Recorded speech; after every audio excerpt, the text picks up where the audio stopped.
Hello friends, welcome to honey GS classes. 11th September daily current affairs. Indian పాలిటీలో మనకి రెండు అంశాలు ఉన్నాయి. ఒకటి, గులాబీ నబీ ఆజాద్కి రాజ్యసభ నామినేషన్ వచ్చింది రాష్ట్రపతి నుంచి. సెకండ్ వచ్చేసి బసంత్ సోరెన్, జార్ఖండ్ ఎమ్మెల్యే, జార్ఖండ్ సీఎం హేమంత్ సోరెన్ యొక్క తమ్ముడు. ఈ బసంత్ సోరెన్ని అనర్హత వేటు వేయమని, డిస్క్వాలిఫై చేయమని ఎన్నికల సంఘం అనేది సిఫార్సు చేసింది గవర్నర్కి. నెక్స్ట్, ఒక రెండు గవర్నమెంట్ స్కీమ్స్ మనకి వార్తల్లో ఉన్నాయి. పిఎం శ్రీ యోజన అని చెప్పేసి ఎన్ని స్కూల్స్, ఎంత బడ్జెట్, ఏ సంవత్సరం నుంచి ఎంతవరకు అని చెప్పేసి మనకి అప్డేట్ వచ్చింది. ఇవాళ హిందూ ఎక్స్ప్లెయిన్డ్ కాలంలో వచ్చింది. నెక్స్ట్, స్వచ్ఛత అమృత్ మహోత్సవ్ అని చెప్పేసి ఇండియన్ స్వచ్ఛత లీగ్ అని చెప్పేసి వెరీ ఫస్ట్ టైం పోటీ కండక్ట్ చేస్తుంది. ఈ ఐపీఎల్ కబడ్డీ, ఐపీఎల్ క్రికెట్ లెక్క ఇక్కడ ఇండియన్ స్వచ్ఛత లీగ్ అని చెప్పేసి only for cities. Next, Parvat Prahar అని చెప్పేసి ఇండియన్ ఆర్మీ అనేది ఈ తూర్పు లడఖ్లో ఒక ఎక్సర్సైజ్ కండక్ట్ చేసింది. నెక్స్ట్, ఈ కిబీతు అనేది ఒక కుగ్రామం. ఇది అరుణాచల్ ప్రదేశ్లో లోహిత్ అనే వాలీలో ఉంటుంది, లోయలో ఉంటుంది. దీనికి బిపిన్ రావత్ పేరు పెట్టిండ్లు. మనం బిపిన్ రావత్ క్లాస్ చేసి ఉన్నాం, ఒక 40 minutes వీడియో ఉంటుంది. సిడిఎస్ ఎలా పనిచేస్తుంది అని చెప్పేసి పదవి, బిపిన్ రావత్ ఇంపార్టెన్స్ ఏంటి అని. నెక్స్ట్, కిరీత్ పరేఖ్ కమిటీ ఈ గ్యాస్ ధరల యొక్క నియంత్రణ మీద సెంట్రల్ గవర్నమెంట్ కమిటీ అనేది నియమించింది. ఒక 2-3 months రిపోర్ట్ ఇవ్వాల్సి ఉంటుంది. నెక్స్ట్, ఒక రెండు సమ్మిట్స్ ఉన్నాయి. వరల్డ్ డైరీ సమ్మిట్ అని చెప్పేసి రేపు స్టార్ట్ కాబోతుంది మనకి ఉత్తరప్రదేశ్లోని నోయిడా ప్రాంతంలో. సెంటర్ స్టేట్ సైన్స్ క్లేవ్ అని చెప్పేసి, కన్క్లేవ్ అని చెప్పేసి వెరీ ఫస్ట్ టైం ఈ సెంటర్ స్టేట్ మధ్య సైన్స్ విషయంలో రిలేషన్ ఉండాలని చెప్పేసి వెరీ ఫస్ట్ టైం మీటింగ్ కాబట్టి మనం గుర్తుపెట్టుకోవాలి. ఈ సైన్స్ సిటీలో జరుగుతుంది, అది గుజరాత్లో ఉంది. నెక్స్ట్, పర్సన్స్ ఇన్ న్యూస్ అని చెప్పేసి బీబీ లాల్ ప్రముఖ ఆర్కియాలజిస్ట్ చనిపోయిండు. పద్మవిభూషణ్ అవార్డు గ్రహీత.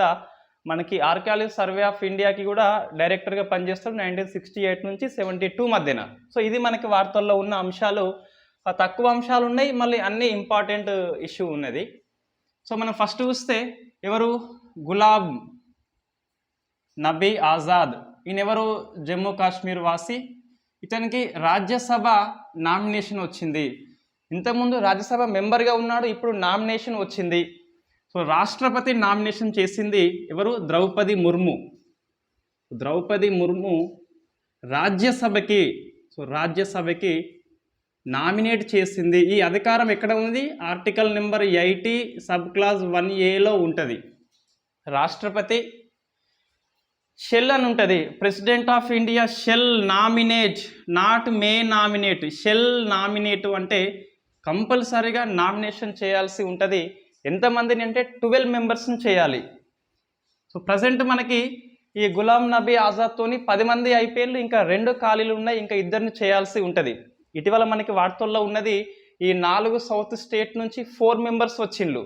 ఇలయ రాజా, పిటి ఉషా, విజయేంద్ర హెగ్డే అని చెప్పేసి, మన విజయేంద్ర ప్రసాద్ అని చెప్పేసి 4 members వచ్చిండ్రు. మళ్ళీ ఈ గులాం నబీ ఆజాద్తోని 10 మంది అయిపోయిండ్రు 12 members.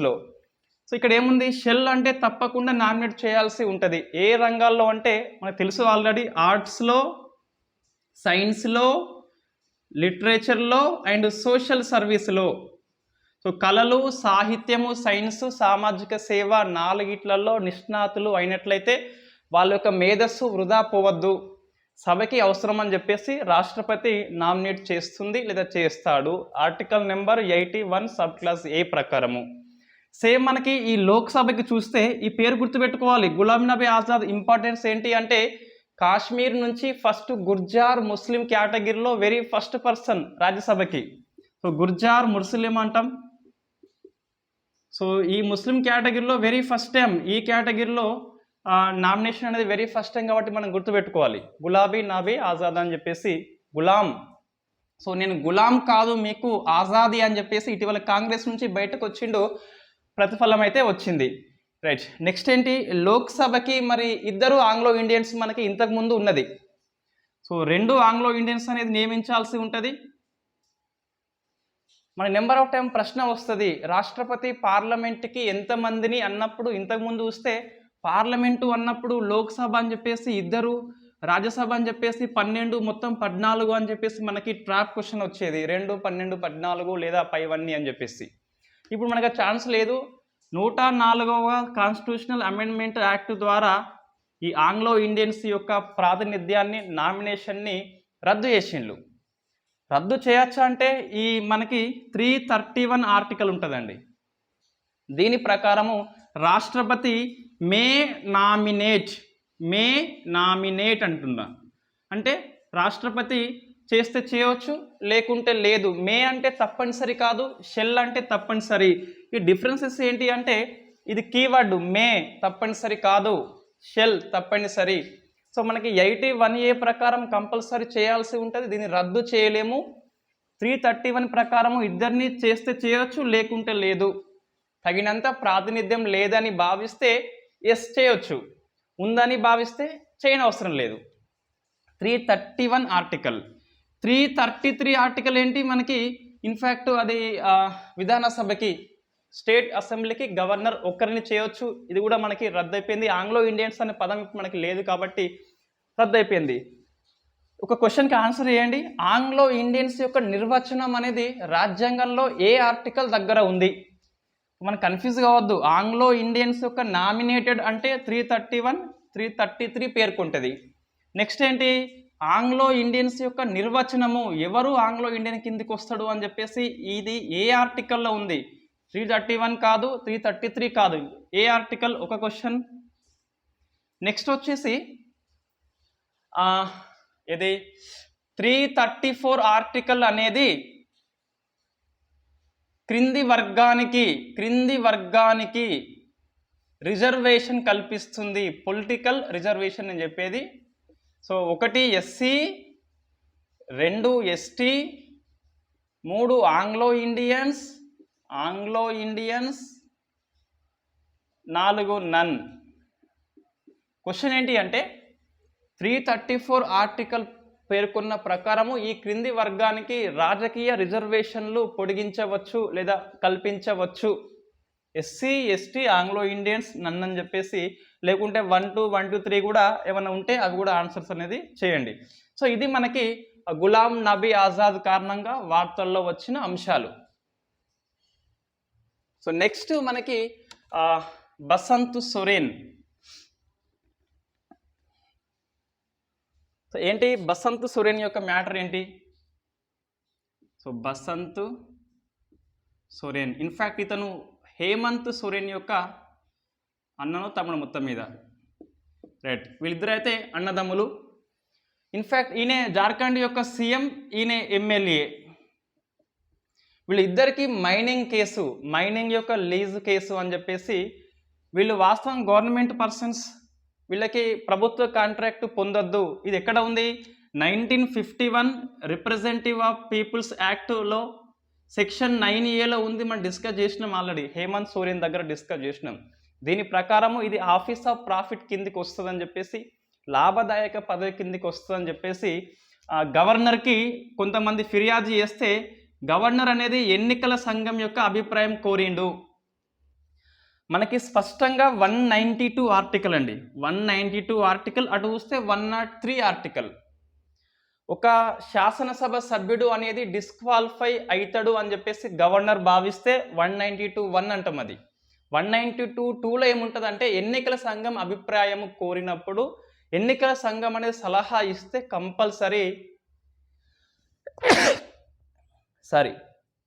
కంపల్సరీ అది పాటించని అవసరం ఉంటుంది, పాటించాల్సి ఉంటుంది. Yes, it is binding. ఎన్నికల సంఘము అనేది గవర్నర్కి రిపోర్ట్ పంపింది అట ఇద్దరి మీద. ఇంతకుముందు హేమంత్ సోరెన్ మీద పంపింది రిపోర్ట్ అనేది, నివేదిక పంపింది. మనకి యాజ్ పర్ ఇండియన్ కాన్స్టిట్యూషన్ 192(2) ప్రకారం ఏంటి అంటే గవర్నర్ బైండింగ్ అయి ఉండాల్సి ఉంటుంది. విచక్షణ అధికారం కాదు ఇక్కడ, కంపల్సరీ బైండింగ్ కావాలి, వెంటనే నిర్ణయం చెప్పాలి. గవర్నర్ పెండింగ్ ఉంచుతున్నాడు, మరి ఎందుకో మనకు తెలియదు. కానీ ఇద్దరైతే డిస్క్వాలిఫై అని చెప్పేసి ఎన్నికల సంఘమే సిఫార్సు చేసింది. గవర్నర్ యొక్క రాజ్భవన్ వర్గాలు ధృవీకరించినాయి, రిపోర్ట్ పంపిందని చెప్పేసి. గవర్నర్ దగ్గర బంతి ఉన్నది, ఇంకా అతను విసరడం లేదు. సో మనకి ఏం గుర్తుపెట్టుకోవాలి అంటే డిస్క్వాలిఫై ఎవరు నిర్ణయిస్తారు? గవర్నరు. ఎవరి అభిప్రాయం మేరకు? ఎన్నికల సంఘం. ఎన్నికల సంఘం యొక్క సూచన పాటించిన అవసరం లేదా అంటే ఎస్, పాటించిన అవసరం ఉంది, కంపల్సరీ పాటించాలి. ఇది ఆఫీస్ ఆఫ్ ప్రాఫిట్ అని చెప్పేసి ఎక్కడ ఉంది? నాకు ఇది ఆన్సర్ చేయండి. మన నెంబర్ ఆఫ్ టైం డిస్కస్ చేసిందే ఆఫీస్ ఆఫ్ ప్రాఫిట్ అనేది రాజ్యాంగంలో ఏ ఆర్టికల్ దగ్గర ఉంది? ఏ ఆర్టికల్ దగ్గర ఉంది? ఒక question. Second, office of profit కింద ఫస్ట్ డిస్క్వాలిఫై అయిన ఎమ్మెల్యే లేదా ఎంపీ ఎవరు? ఇండియా మొత్తంలోనే ఆఫీస్ ఆఫ్ ప్రాఫిట్ కింద అనర్హత అయిన శాసనసభ సభ్యుడు ఎవరు? ఆర్ ఎమ్మెల్యే కావచ్చు లేదా ఎంపీ కావచ్చు. అవి రెండు ఆన్సర్స్ చేసేందుకు ప్రయత్నం చేయండి. ఈ ఆన్సర్ చేసేటప్పుడు కొద్దిగా విశ్లేషణ రాస్తే సబ్జెక్ట్ అనేది ఇంప్రూవ్ అవుతుంది. అంటే ఈ ఆర్టికల్ ప్రకారం చేస్తాడు, ఈమె ఇది చేసినందుకు డిస్క్వాలిఫై అయింది కారణంతో సహా చెప్తే కొద్దిగా మన సబ్జెక్ట్ అనేది స్కిల్స్ అనేది ఇంప్రూవ్ అవుతుంది. పేపర్ మీద రాయడం వల్ల సబ్జెక్ట్ ఎక్కువ పెరుగుతుంది. రైట్. నెక్స్ట్ గవర్నమెంట్ స్కీమ్ కిందికి వస్తుంది, లేదా గవర్నమెంట్ స్కీమ్ మన హెడ్డింగ్ ఉందిగా పేపర్లో, లేకుంటే గవర్నమెంట్ ఇనిషియేటివ్ అంటాం, అంటే ప్రోగ్రామ్ మొత్తం మీద. ఏంటిది? పిఎం శ్రీ యోజన. ఇది మనకి వార్తల్లో ఉంది అండి. సో పిఎం శ్రీ యోజన అని చెప్పేసి SHRI యోజన. ఇది ప్రధానమంత్రి స్కూల్ రైజింగ్ ఇండియా. ప్రధానమంత్రి స్కూల్ రైజింగ్ ఇండియా అని చెప్పేసి మనకి 14,000 స్కూల్స్ అని చెప్పినాం కదా. 14,597 స్కూల్స్, ఎగ్జాక్ట్ నెంబర్ గుర్తుపెట్టుకోవాలి. 14,597 స్కూల్స్ అనేది రానున్న ఫైనాన్షియల్ ఇయర్ 2022-23 నుంచి 26-27 వరకు ఎంత? 4 years లేదా 5 years. ఈ 27 వరకు అయితే మొత్తం మీద ఈ స్కూల్స్ డెవలప్ చేయాల్సి ఉంటుంది. ఈ స్కూల్స్ అనేది దేని స్ఫూర్తిగా పనిచేస్తుంది అంటే నేషనల్ ఎడ్యుకేషన్ పాలసీ 2020 యొక్క స్పిరిట్తోని పనిచేస్తుంది. ఈ స్కూల్స్ కోసం ఎట్లా ఎంపిక చేస్తామంటే ఆయా స్కూల్స్ వెబ్సైట్లో అప్లై చేసుకోవాల్సి ఉంటుంది. But conditions apply. నువ్వు పిఎం శ్రీ యోజన కోసం అప్లై చేస్తున్నావంటే NEP 2020ని ఆయా రాష్ట్రాల్లో ఇంప్లిమెంట్ చేయాలి. విద్య అనేది ఉమ్మడి జాబితా కాబట్టి స్టేట్ గవర్నమెంట్ ఇష్టం. మనకి చూస్తే ఇక్కడ కొన్ని రాష్ట్రాలు దీన్ని ఆమోదించలేదు. తెలంగాణ ఇంకా పూర్తిగా అమలు చేస్తలేదు. తమిళనాడు అయితే డైరెక్ట్ చెప్పేసింది మేము చేయమని చెప్పేసి. బీహార్ చేస్తలేదు, కేరళ చేస్తలేదు. వాళ్ళకి అర్హత ఉంది అంటే లేదు, కండిషన్స్ అప్లై. NEP 2020ని అమలు చేస్తేనే పిఎం శ్రీ యోజనకి ఎలిజిబుల్ ఉంటుంది, లేకుంటే ఎలిజిబుల్ ఉండదు. ఎంత క్లాస్ వరకు అంటే 1 to 12th వరకు ఎవరైనా అప్లై చేసుకోవచ్చు. 1 to 5th స్కూల్ కావచ్చు, 1 to 8th స్కూల్ కావచ్చు, లేదా 9th to 12th స్కూల్ కావచ్చు. ఏ స్కూల్ అయినప్పటికీ గవర్నమెంట్ ఆర్ ప్రైవేట్ స్కూల్ అనేది ఆయా రాష్ట్రంలో NEP 2020 అమలు చేస్తే ఇంప్లిమెంటేషన్ ఉంటే yes you are eligible to PM Shri Yojana, congratulations. లేకుంటే నాట్ ఎలిజిబుల్. ఇది అంటే ఈ విద్యార్థులని ఎక్కువ డెవలప్ చేసేందుకు ఆల్రౌండ్ డెవలప్మెంట్, లీడర్షిప్ కావచ్చు, సైన్స్ రంగము, ఇన్నోవేషన్ రంగము, టెక్నాలజీ రంగము, స్పోర్ట్స్ రంగము, అన్నిట్లలో 360 degreesలో డెవలప్ చేస్తారట. ఇది గవర్నమెంట్ స్కీమ్ కిందికి వస్తుంది. సో ఇది ఇంకా క్వశ్చన్ ఏంటి అంటే NEP 2020ని ఫస్ట్ టైం ఇంప్లిమెంట్ చేసిన స్టేట్ ఏంటి? కర్ణాటక స్టేట్ మనకి ఇంప్లిమెంట్ చేసింది. ఏ కమిటీ ఆధారంగా వచ్చింది? కస్తూరి రంగన్ కమిటీ అని చెప్పేసి. ఇవన్నీ మనకి ఫ్యాక్ట్ బిట్స్. నెక్స్ట్ స్వచ్ఛత అమృత్ మహోత్సవ్. ఇది గవర్నమెంట్ స్కీమ్ కింద రాసుకోండి. నోట్స్ ఇట్లా రాసుకుంటే, లేదు మేము వెయిట్ చేస్తామంటే నేను 15 నాడు PDF ఫైల్ అనేది ఇస్తా. సో స్వచ్ఛత అమృత్ మహోత్సవ్ అట్లా PDF చదివే కంటే ఇట్లా రాసుకోవడం చాలా బెస్ట్. ఎందుకంటే మీరు పేపర్ చూసి ఉంటారు, కొంచెం ఇది అనుబంధంగా చదువుకుంటే ఇంకా ఎక్కువ సబ్జెక్ట్ గ్రిప్ వస్తుంది. రైట్. స్వచ్ఛత అమృత్ మహోత్సవ్ అని చెప్పేసి ఇది పట్టణాల్లో ఈ సెప్టెంబర్ 17 ఎవరి బర్త్డే? మన ప్రియతమ ప్రధానమంత్రి మోడీ బర్త్డే. ఇది సేవా దివాస్ అని చెప్పేసి మనం సెలబ్రేట్ చేసుకుంటాం. సేవా దివాస్ నుంచి అక్టోబర్ 2 ఎవరి బర్త్డే? మన గాంధీ జయంతి కాబట్టి ఈరోజు స్వచ్ఛత దివాస్ అని చెప్పేసి కూడా జరుపుకుంటాం మనం. సో ఈ రెండింటి మధ్య 15 రోజులు కాబట్టి 15 రోజుల పాటు పట్టణాల్లో అవేర్నెస్ ప్రోగ్రామ్ తేవడము, పట్టణం అనేది క్లీన్గా ఉంచడము అని చెప్పేసి స్వచ్ఛత అమృత్ మహోత్సవ్ అని చెప్పేసి అర్బన్ మినిస్ట్రీ మనకు కండక్ట్ చేస్తుంది. ఏ మినిస్ట్రీ అంటే అర్బన్ మినిస్ట్రీ. ఇటీవల మనకి ఒక స్కీమ్ ఇచ్చేసి జనరల్గా అది ఎక్కడ స్టార్ట్ అయింది అట్లా ప్రశ్న వస్తలేదండి. మీరు చాలా పేపర్స్ అబ్జర్వ్ చేయండి. ఎవరు స్టార్ట్ చేసిండ్రు, తొలి లబ్ధిదారుడు ఎవరు, ఈ ట్రెండ్ ఏంది, ఎస్ అవి గుర్తుపెట్టుకోవాలి. కానీ ట్రెండ్ ఏంటి అంటే ఒక స్కీమ్ ఇంప్లిమెంట్ చేస్తే ఏజెన్సీ, నోడల్ ఏజెన్సీ అంటాం, లేదా మినిస్ట్రీ ఏది, ఆ ప్రశ్న వస్తుంది. ఈ స్కీమ్ అనేది లబ్ధి పొందే లబ్ధిదారులు ఎవరు, నెంబరింగ్ కాదు, మహిళల లేకుంటే ఎవరు అని చెప్పేసి, ఆ ఏరియా డెవలప్మెంట్ ఏంటిది అని చెప్పేసి వస్తుంది.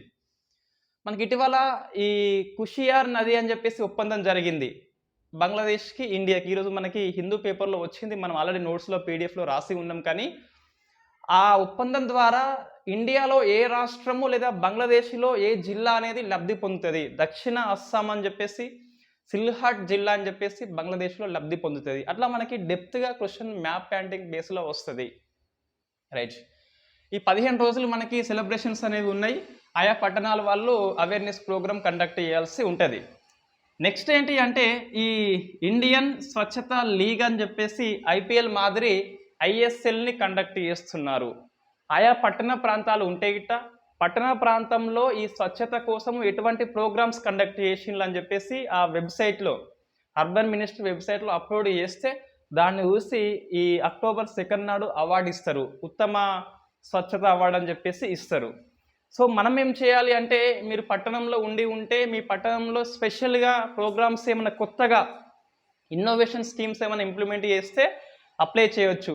మేము ఏం స్కీమ్స్ చేయకున్నా పేపర్ మీద అందంగా రాస్తాము, స్కీమ్ చేసినట్టు అన్నా కూడా ఇన్ఫ్యాక్ట్ చేయొచ్చు. రైట్, ఈ అవార్డ్స్ అన్న ఎట్లుంటాయంటే నువ్వు చేసినవా లేదా అవసరం లేదు, ఫస్ట్ నువ్వు చెప్పుకోవాల్సి ఉంటుంది. ఇది చేసినా అని చెప్పేసి క్లెయిమ్ చేసుకోవాల్సి ఉంటుంది అవార్డు రావాలంటే. సో క్లెయిమ్ చేసుకోకుంటే నువ్వు ఎంత చేసినా నీకు అవార్డు అయితే రాదు. రైట్, నెక్స్ట్ ఏంటి, సైన్స్ అండ్ టెక్నాలజీ కిందికి వస్తుంది. ఫస్ట్ది పర్వత్ ప్రహార్. సో పర్వత్ ప్రహార్ అని చెప్పేసి ఒక ఎక్సర్సైజ్ ఎవరు కండక్ట్ చేసిండ్రు అంటే ఇండియన్ ఆర్మీ కండక్ట్ చేసింది. ఇక్కడ ఈ గోగ్రా అండ్ హాట్ స్ప్రింగ్ ఇవి ఎందుకు వార్తల్లో ఉన్నాయి మనకి ఈ ఏరియా అనేది, ఇటీవల చైనా ఇండియాలో భాగంగా ఒప్పందంలో భాగంగా ఇక్కడ ఆర్మీ అనేది ఉపసంహరణ చేసుకుంటున్నారు. బలగాలు వెనక్కి వెళ్ళిపోయినాయి. ఆ వెనక్కి వెళ్ళే క్రమంలో ఈ ఇండియన్ ఆర్మీ అనేది పర్వత్ ప్రహార్ అనే వ్యాయామాన్ని కండక్ట్ చేసింది తూర్పు లడక్ ప్రాంతంలో. ఇది ఎల్ఏసి లైన్ ఆఫ్ యాక్చువల్ కంట్రోల్కి దగ్గరగా ఉంటుంది. సో ఇది గోగ్రా హాట్ స్ప్రింగ్ అని చెప్పేసి వార్తల్లో ఉన్న ప్లేసెస్ న్యూస్ అని చెప్పేసి ఆ మ్యాప్లో ఫైండ్ అవుట్ చేసుకోవాలి, పర్వత్ ప్రహార్ అని చెప్పేసి. దీనికి మన ఇండియన్ ఆర్మీ చీఫ్ ఎవరు, మనోజ్ పాండే వెళ్ళి విజిట్ చేసిండు లాస్ట్ డే నాడు. ఇటీవల మనోజ్ పాండే ఎటు వేయండు, నేపాల్ వేయండు. అక్కడ చీఫ్ ఆఫ్ నేపాల్ ఆర్మీ అని చెప్పేసి ఒక ట్యాగ్ తగిలించింది విద్యాదేవి బండార్, నేపాల్ యొక్క అధ్యక్షురాలు. నేపాల్ ఇటీవల ఈ గూర్ఖా రైఫిల్స్ వాళ్ళదే కాబట్టి వాళ్ళని ఈ అగ్నివీర్ స్కీమ్ కింద మేము ఇంప్లిమెంట్ చేయమని చెప్పేసి చెప్పింది. ఇది నేపాల్ ఇండియా ఇష్యూ కిందకి వస్తుంది. సో మనం దీన్ని నోట్స్ రాస్తే ఎక్కడ రాసుకోవాలి అంటే ఈ ఓస్సాక్ 2022 ఇండియా రష్యా ఉంది కదా, దాని కింద సెకండ్ వ్యాయామం ఏంటి అంటే పర్వత్ ప్రహార్ అని చెప్పేసి రాసుకోవాలి. సో మనకు ఒక పేజీ ఉన్నది ఎక్సర్సైజ్ అని చెప్పేసి, Indian navy, Indian air force, Indian army conduct చేసేటి అన్నీ కూడా అక్కడ రాసుకుంటాం కాబట్టి ఇది యాడ్ చేసుకోవచ్చు. So next Kibithu. So Kibithu ఇది సేమ్ మనకి కిబితు అంటే ఇది అస్సాం, ఇది ఇక్కడ ఉంటుంది. సో అరుణాచల్ ప్రదేశ్లో ఉంటుంది కిబితు అనే ప్రాంతం అనేది, చాలా కుగ్రామం ఇది, ఎల్ఏఎస్కి దగ్గర ఉంటుంది ఇది కూడా. సో ఇది ఎందుకు మనకి వార్తల్లో వచ్చింది అంటే ఈ కిబితు దగ్గర ఇంతకుముందు మన బిపిన్ రావత్ ఉన్నప్పుడు సిడిఎస్గా పనిచేసింది. మనకి డిస్కస్ చేసినాం సిడిఎస్ అనేది ఎట్లా పనిచేస్తుంది అని చెప్పేసి, ఆయన మరణానికి కారణం ఏంటి అని మానవేంద్ర సింగ్ కమిటీ రిపోర్ట్ మనం డిస్కస్ చేసినాం ఆల్రెడీ. హెలికాప్టర్ అది ఇది కూలిపోయి చనిపోయింది అని చెప్పేసి. సో మనకి ఇతని గౌరవార్థము బిపిన్ రావత్ గౌరవార్థము ఈ కిబితు దగ్గర ఉన్న ఆ ఆర్మీకి బిపిన్ రావత్ మిలిటరీ గ్యారిసన్ అని చెప్పేసి పేరు పెట్టిండు. So Bipin Rawat military garrison అని చెప్పేసి ఆయన గౌరవార్థము, ఆయన స్మారకార్థము ఆ పేరు అయితే పెట్టిండు. ఈయన 1999-2000 ప్రాంతంలో గూర్ఖా రైఫిల్స్ 5/11 అని చెప్పేసి ఆయన దళం అక్కడ పనిచేసిండు కాబట్టి ఆయన గౌరవార్థము పేరు పెట్టిండు. సో మనకి ఇయర్స్ ఏం అవసరం లేదు, ఏ ఇయర్లో పనిచేసిండు అని చెప్పేసి జస్ట్ ఆ కిబితు అనే ప్రాంతం మనం లొకేట్ చేయాల్సి ఉంటుంది, అరుణాచల్ ప్రదేశ్లో ఉంటుంది.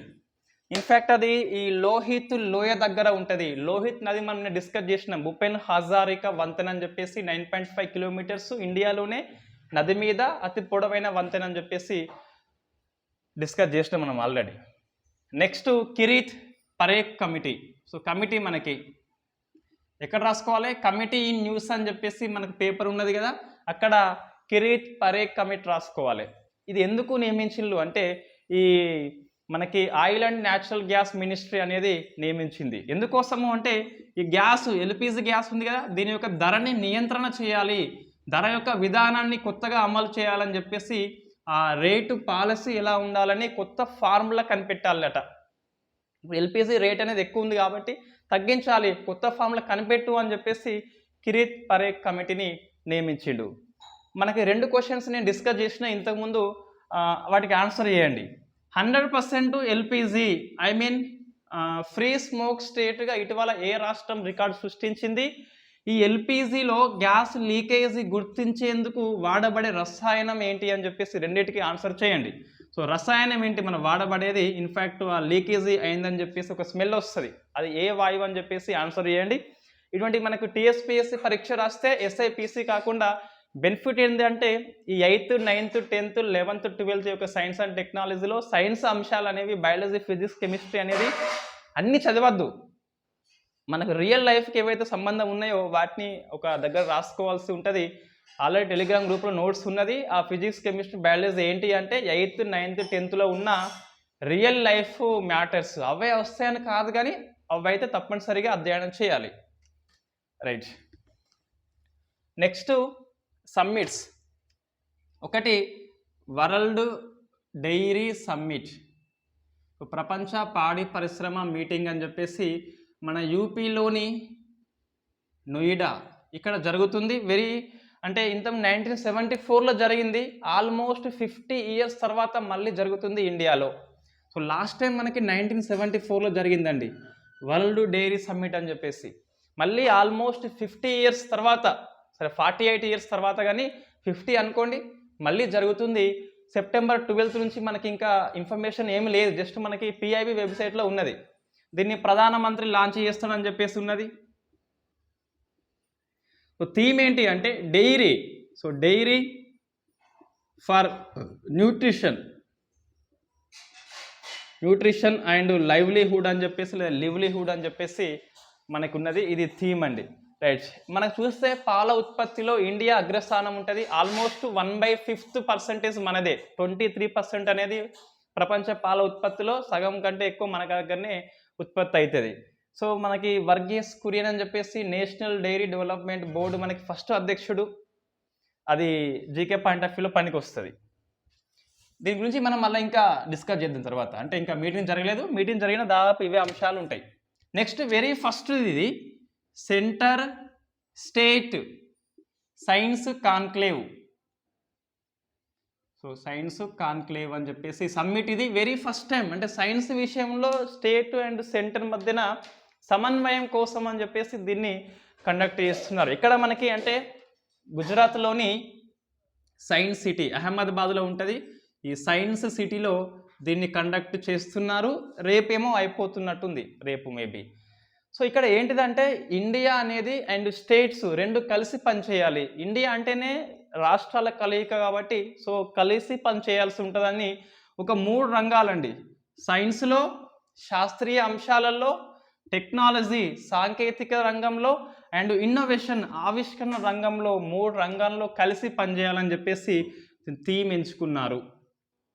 సో మనకి ఫెడరలిజం ఉన్నది, సమైక్య అని చెప్పేసి సైన్స్ విషయంలో కూడా సమైక్య ఉండాలని. మనకి ఇటీవల జై జవాన్, జై కిసాన్, జై విజ్ఞాన్ అండ్ జై అనుసంధాన్ అంటే ఆవిష్కరణ. సో నూతన ఆవిష్కరణల వైపు ఇండియా అనేది పోవాలంటే రాష్ట్రాల సపోర్ట్ కంపల్సరీ అని చెప్పేసి ఈ మీటింగ్ వెరీ ఫస్ట్ టైం ఇటువంటి మీటింగ్ అనేది జరుగుతుంది. కాబట్టి ఆ వెన్యూ ఏంటి, ఆ థీమ్ ఏంటి, ఏ రంగంలో సహకారం కోరుతుందని చెప్పేసి ప్రశ్న వస్తుంది. మరి ఒక 2 రాష్ట్రాలు పోలేదు, తెలంగాణ పోయింది. సో మనం భయపడద్దు. బీహార్ పోలేదు అండ్ జార్ఖండ్ పోలేదు. ఇవి 2 మనకు వార్తల్లో ఉన్నాయి. బీహార్లో నితీష్ కుమార్ సీఎం, జార్ఖండ్లో హేమంత్ సోరెన్ సీఎం. వీళ్ళు ఇద్దరు మనకి ట్రస్ట్ ఓటు ఇటీవల బీజేపీకి అపోజిషన్లో ఉండి ట్రస్ట్ ఓటు కండక్ట్ చేసుకున్నారు. ఢిల్లీ సీఎం కూడా ట్రస్ట్ ఓటు కండక్ట్ చేసుకున్నాడు. ఢిల్లీ సీఎం పోయిండు. సో మనకి సీఎం పోవాల్సిన అవసరం లేదు, మొత్తం మన నుంచి ఒక రిప్రజెంటేటివ్ అయితే పోవాల్సి ఉంటుంది. బీహార్, జార్ఖండ్ అయితే ఆబ్సెంట్ అయినాయి, మనం గుర్తుపెట్టుకోవాలి. వెరీ ఫస్ట్ టైం అయినప్పటికీ ఆబ్సెంట్ అయింది. సో పొలిటికల్గా ఏమైనా డిఫరెన్సెస్ ఉంటే గిట్ట పొలిటికల్ పరంగా వదిలిపెట్టి ఇటువంటి దానికి వెళ్ళాల్సి ఉంటుంది. ఒక విమర్శ మనకి వస్తుంది బీహార్ అండ్ జార్ఖండ్ మీద. నెక్స్ట్ వచ్చేసి సో బ్రాజ్ బసీ లాల్, బీబీ లాల్ వార్తల్లో ఉన్న వ్యక్తి ఇన్ఫ్యాక్ట్ చనిపోయిండు. 2021లో పద్మ విభూషణ్ వచ్చింది. అంతకుముందు ఎప్పుడో భూషణ్ వచ్చింది, ఇప్పుడు పద్మ విభూషణ్ అనేది వచ్చింది. ఇన్ఫ్యాక్ట్ ఈయన దేనికి ఫేమస్ అంటే ఈ అయోధ్య టెంపుల్ ఉన్నది కదా, బాబ్రీ మసీద్ అని చెప్పేసి, వెరీ ఫస్ట్ టైం బాబ్రీ మసీద్ కింద రామాలయం యొక్క శిథిలాలు ఉన్నాయని చెప్పేసి గుర్తించిన వ్యక్తి బీబీ లాల్. ఈయన ఆర్కియాలజీ సర్వే ఆఫ్ ఇండియాకి 1968 నుంచి 72 మధ్యన పనిచేసిండు. ఇయర్స్ మనకి అంతగానో అవసరం లేదు, కానీ ఒక ఐడియా ఉండాలి. 1970sలో సర్వే ఆఫ్ ఇండియాకి పనిచేసిండు. సో పనిచేసినప్పుడు తవ్వకాలు జరిపినప్పుడు అయోధ్య అనేది కొంచెం బయటపడింది అని చెప్పేసి మనకి పేపర్లో అయితే వచ్చింది. సో బీబీ లాల్ అందుకు ఫేమస్. ఈయన పుస్తకాలు ఏంటిదంటే Saraswati. So Saraswati flows on అంటే ప్రవహిస్తుంది Saraswati. So continuity Indian culture కాబట్టి సో ఇండియా యొక్క సంస్కృతి కంటిన్యూ అవుతుంది కాబట్టి ఆమె ప్రవహిస్తుంది అని చెప్పేసి ఒక బుక్. ఇంకోటి రామా హీజ్ హిస్టరిసిటీ అండ్ సేతు అని చెప్పేసి రాముడి మీద ఒక బుక్ మనకి ఉన్నది. ఇది బీబీ లాల్ యొక్క ఇంపార్టెన్స్. ఇతనికి పద్మభూషణ్ వచ్చింది, విభూషణ్ వచ్చింది, ఆర్కియాలజీ సర్వే ఆఫ్ ఇండియాకి వచ్చింది. ఇన్ఫ్యాక్ట్ ఇతను దీన్ని ఫస్ట్ స్థాపకుడు ఎవరు అంటే అలెగ్జాండర్ కన్నింగ్హామ్ అని చెప్పేసి మనం నెంబర్ ఆఫ్ టైం పేరు చెప్పి ఉన్నాం. సో కన్నింగ్హామ్ అని చెప్పేసి. ఇది ఈ 11th కరెంట్ అఫైర్స్ మనకి 11 సెప్టెంబరు. ఇది ఎనఫ్ అండి, మీరు పేపర్ చదివితే సరిపోతుంది. ఈనాడు చదవండి, హిందూ అనేది మీ ఇష్టం. మీకు టైం సేఫ్ కావాలంటే నేను వాస్తవం ఇట్లా చెప్పను, కానీ కొద్దిగా మీకు బెనిఫిట్ జరగాలి అంటే సరిపోతుంది కరెంట్ అఫైర్స్ అనేది. బట్ ఒకసారి పేపర్ చదవాల్సి ఉంటుంది కంపల్సరీ. సో పిఐబి న్యూస్ మీకు చదవాలి అంటే బెస్ట్ ఏంటి, గూగుల్ ట్రాన్స్లేట్ యాప్ డౌన్లోడ్ చేసుకోవాలి, పిఐబి న్యూస్ అని కొట్టాలి, ఆల్ ప్రెస్ రిలీజ్ వస్తుంది, దాన్ని నొక్కితే తెలుగులో మొత్తం వస్తుంది. ఇది ఎందుకు అంటే మనకి అథెంటిక్ ఇన్ఫర్మేషన్ కోసం పనిచేస్తుంది. హిందూ పేపర్ చదవాలి అంటే మనకి వేరే సోర్స్ లేదు. హిందూ కంపల్సరీ టెలిగ్రామ్ యాప్ ఉంటుంది కదా, ఆ పెయిడ్ యాప్స్ కొన్ని ఉంటాయి, అట్లా కొనుక్కోవచ్చు, డైరెక్ట్ హిందూ కొనుక్కోవచ్చు. నెక్స్ట్ ఇండియన్ ఎక్స్ప్రెస్ కూడా సేమ్ మనకి ఎక్స్ప్లెయిన్డ్ కాలం వస్తుంది కదా, అందులో ఉండే నేను ప్రతిదీ ఎక్స్ప్లెయిన్ చేస్తున్నా. ఇటీవల ఒక 3 days నుంచి ఎందుకు దాన్ని ఫాలో కావట్లేదు అంటే మనం అక్కడ జాతర జరుగుతుంది. ఈ క్వీన్ ఎలిజబెత్ II మరణించింది కదా, ఆ ఇండియన్ ఎక్స్ప్రెస్ యొక్క ఎక్స్ప్లెయిన్డ్ కాలం మొత్తం అదే వస్తుంది. కుక్కకి ఏమవుతుంది నెక్స్ట్, ఆమె కుక్క ఒకటి ఉన్నది, దానికి ఏం జరుగుతుంది అని చెప్పేసి ఎక్స్ప్లెయిన్డ్ కాలం వచ్చింది. దాన్ని కూడా ఏమన్నా యూట్యూబర్స్ క్లాస్ చేస్తే చేయవచ్చు. రైట్, చేస్తే కంగ్రాచులేషన్స్. ఇది 11th September current affairs. Sunday మనకి రివిజన్ మాత్రమే ఉంటుంది కాబట్టి ఎటువంటి క్లాసెస్ ఉండవు ఈరోజు. Thank you very much.